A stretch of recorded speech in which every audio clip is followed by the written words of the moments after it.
नमस्कार आदाब। आज की इस वीडियो में हम लोग देखेंगे कॉपर का निष्कर्षण हाइड्रोमेटलर्जी द्वारा किया जाता है जबकि जिंक का नहीं, क्यों? तो इसका टिपिकल आंसर ये हुआ कि जो कॉपर होता है वो जिंक से कम क्रियाशील होता है और कॉपर का जो रिडक्शन पोटेंशियल यानी अपचयन विभव होता है वो पॉजिटिव 0.34 होता है जबकि जिंक का नेगेटिव 0.76 होता है यानी कम होता है। तो कॉपर के एक्वस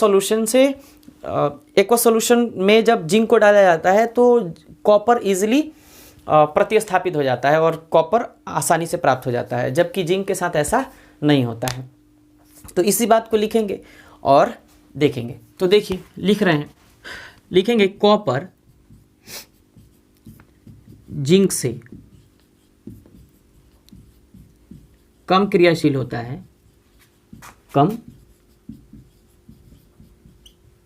क्रियाशील होता है तथा कॉपर का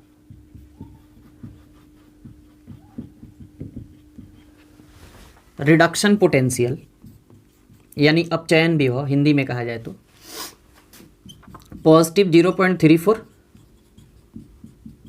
और जिंक का नेगेटिव 0.76 होता है, जिसके कारण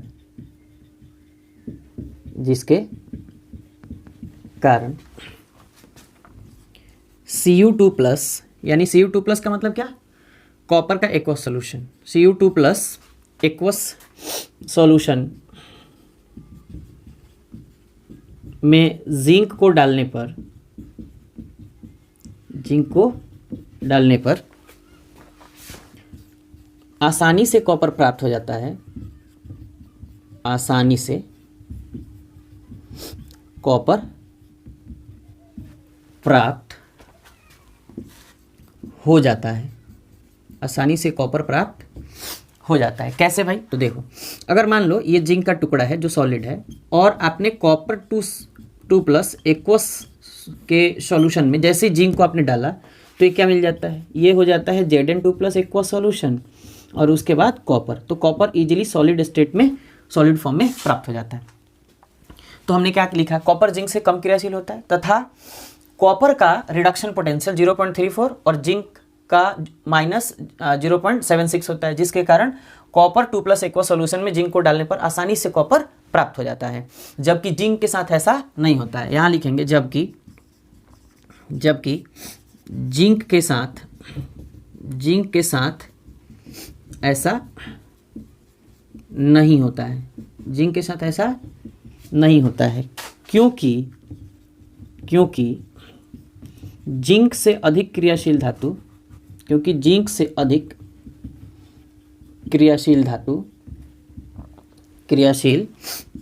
धातु जैसे sodium, potassium, magnesium, calcium, aluminium जल से रिएक्शन करके H2O से, देखो यहाँ एक्वस सॉल्यूशन है, इसका भी एक्वस बनाइएगा तो ये जल से क्या कर लेंगे इजीली, ये सारे के सारे रिएक्टिव होते हैं तो इजीली रिएक्शन कर लेते हैं। तो जल से रिएक्शन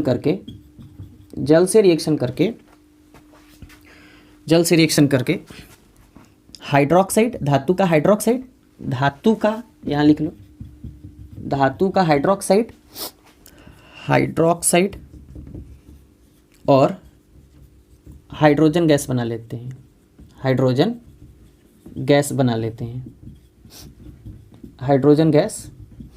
लेते हैं, है ना। इसलिए ऐसा नहीं होता। कैसे भाई? तो देखो, अगर ये एल्यूमिनियम है और वाटर से रिएक्शन किया है ना, एक्वस सॉल्यूशन है, मतलब एल्यूमिनियम का एक्वस सॉल्यूशन, पहले एक्वस सॉल्यूशन ही बना रहे हो इसका, ठीक है।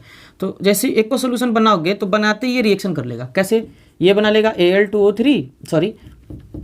AlOH थ्राइस और उसके बाद हाइड्रोजन गैस। अगर सोडियम के साथ रिएक्शन करा गया है तो फिर से वही हाल हो जाएगा, ये हो जाएगा NaOH और फिर हाइड्रोजन गैस।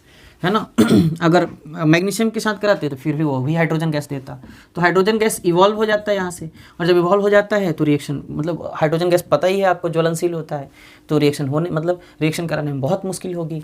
तो इसलिए ऐसा कह सकते हैं कि कॉपर जिंक से कम क्रियाशील होता है, तथा कॉपर का रिडक्शन पोटेंशियल पॉजिटिव 0.34 और जिंक का नेगेटिव 0.76 होता है, जिसके कारण मतलब ये रिडक्शन पोटेंशियल का खेल है, तो जिसके कारण ये Cu2+ एक्वस सॉल्यूशन में जिंक को डालने पर आसानी से कॉपर बाहर निकल जाता है, यानी कॉपर प्राप्त हो जाता है। तो ये रिएक्शन आप लिख लोगे। और जबकि जिंक के साथ ऐसा नहीं होता, इतना भी आप आंसर लिख सकते हो क्योंकि 2 नंबर का पूछा जाता है, लेकिन थोड़ा सा ऐड करोगे अगर तो कहोगे क्योंकि जिंक से अधिक क्रियाशील धातु जैसे ये sodium, potassium, magnesium, calcium, aluminium H2O से रिएक्शन करके धातु का हाइड्रोक्साइड और हाइड्रोजन गैस बना लेते हैं, इसलिए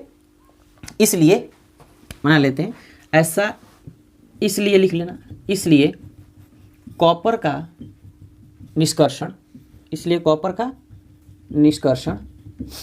निष्कर्षण हाइड्रोधातुकर्म द्वारा किया जाता है। यहाँ लिख लेना, निष्कर्षण हाइड्रोधातुकर्म द्वारा यानी हाइड्रोमेटलर्जी द्वारा किया जाता है, परंतु जिंक का नहीं। ठीक है, इतना तो आप इसको नोट कर लीजिए और फिर बताइए आपको कितना समझ आया, है ना। और क्योंकि इंपॉर्टेंट है इसलिए मैंने इसका वीडियो बना दिया। ठीक है, तो मेटलर्जी चैप्टर से है ये, निष्कर्षण चैप्टर से। और चैनल पे अगर पहली बार आए हो तो चैनल को सब्सक्राइब करके बेल आइकन को जरूर प्रेस करना। मिलते हैं नेक्स्ट वीडियो में। बहुत बहुत शुक्रिया वीडियो देखने के लिए।